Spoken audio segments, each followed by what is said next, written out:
Welcome, MS Translators. It's my pleasure to be here again today to bring you another one of our MS Virtual 2020 video interviews. And again, it's my pleasure today to be joined by Sarah Alexander from University College London. Now, Sarah comes to us with quite a different story in terms of how she got into research, and we're going to get into that in a second. But I saw some coverage of Sarah's work during the conference and found it really interesting, and I'm sure you will too. So I reached out and connected with Sarah during the meeting, and she was kind enough to agree to catch up and chat today. So thanks for joining us, Sarah. So as I said, can you maybe start just by telling us a little bit about yourself and your journey into MS research? Because I said it's quite an interesting one. First off, thanks for having me, and thanks for asking me to be on this. So I guess I currently work as a researcher at Queen Square MS Centre at University College London in the United Kingdom. My background is actually in telecommunications engineering, and I was completely non-research oriented. I instead worked in various engineering roles before joining the world of research. Before joining MS Research, I worked with a team of researchers in Australia, actually, focused on delirium, and I really enjoyed the patient focus and interaction. And so when I moved to London a few years ago, I looked for a similar opportunity to work within medical research and use my engineering background, and was incredibly fortunate to find such an opportunity working with Professor Jeremy Chataway. And yeah, that was 4 years ago, and here I am. Well, I can safely say that you're the first telecommunications engineer that I've interviewed, so can tick that one off the list. But it's safe to say, and we're about to talk about it now, the skills you had and that background has really transitioned into the work that you're doing at the moment. So can you tell us a little bit about the current project that you're working on, and I guess what inspired your work in that area?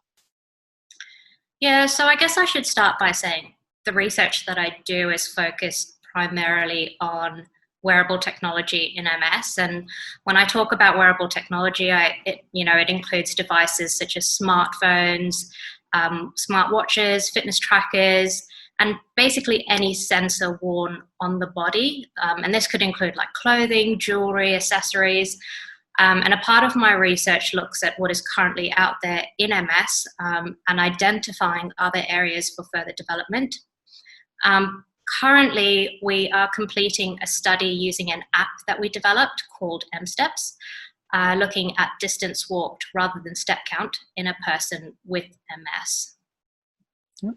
Okay, and so in terms of the background to that, I remember when we talked before this, I mean, the idea for this really came from things that you were hearing from people living with MS that you were seeing in the clinic, didn't it? Yeah, absolutely.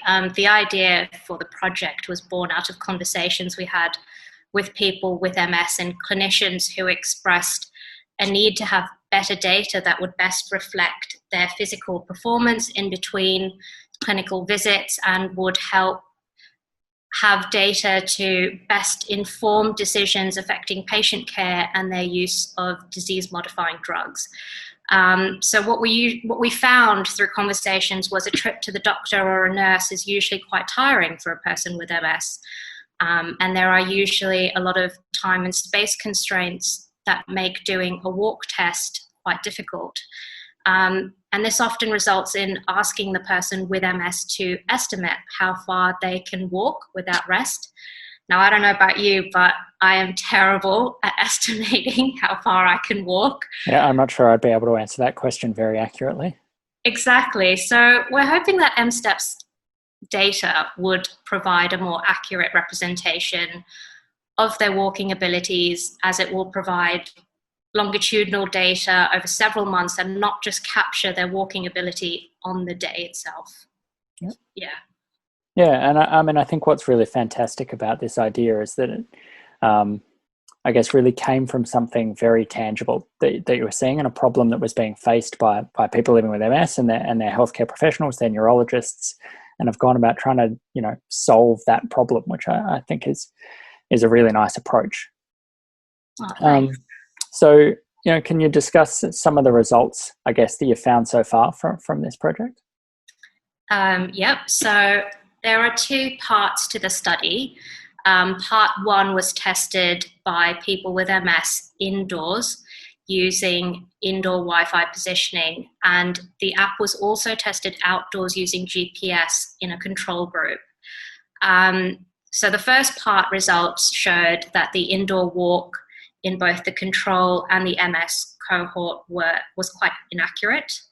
However, the outdoor walk in the control group was shown to be quite accurate and has now just finished being tested in an MS group. And the results are currently being analysed as part of part 2 of the study. Okay, really interesting. So I guess we've talked about how the idea for this came about, but an app like this, what are the potential outcomes of this for people living with MS? So I guess if we can show that mSteps app is accurate, and it can then measure the distance walked outdoors by a person with MS between clinical visits, if it's used and if it's accurate, then we would hope that the person using it, if they're comfortable, would share this data with their clinician, and it could provide a more accurate view of their walking capabilities and could then better inform clinical decisions moving forward. I think it's more, having a longitudinal data set rather than just one time point, we thought would be quite beneficial. Yeah, definitely. And I think I brought this up when we talked the first time.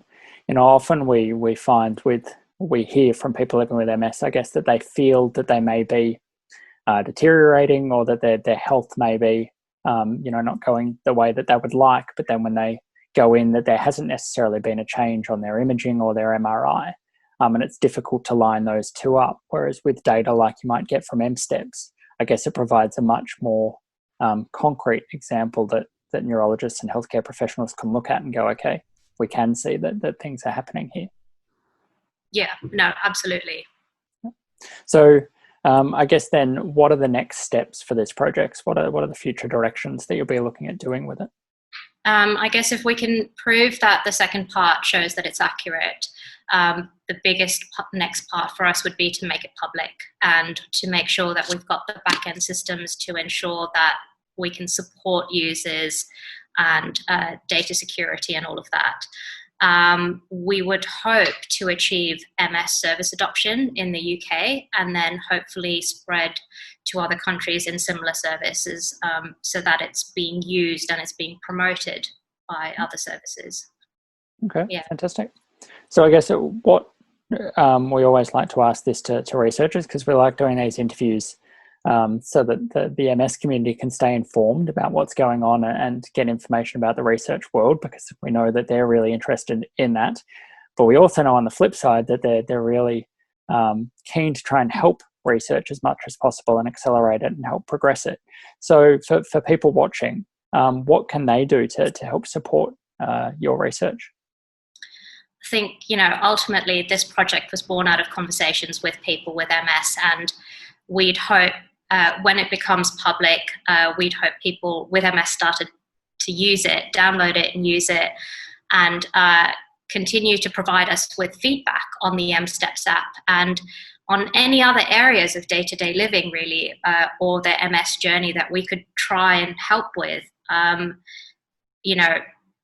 have a very different outlook because of my engineering background, and if there is something that we could do, or if we could tackle it in a different way, then it would be great.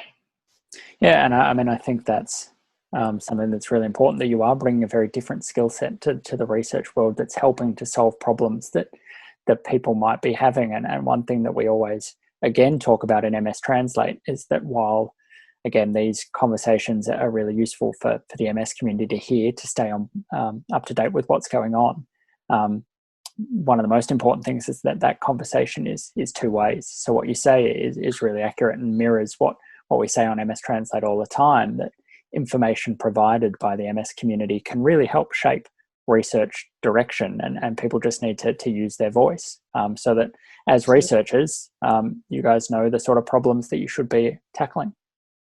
No, absolutely. I'd also just like to take this very tiny opportunity to say, thank you to everyone who participated in the project. It wouldn't have been possible without people giving up their time and agreeing to be part of it, and we're really, really grateful. So yeah, big thank you to everyone who participated in it.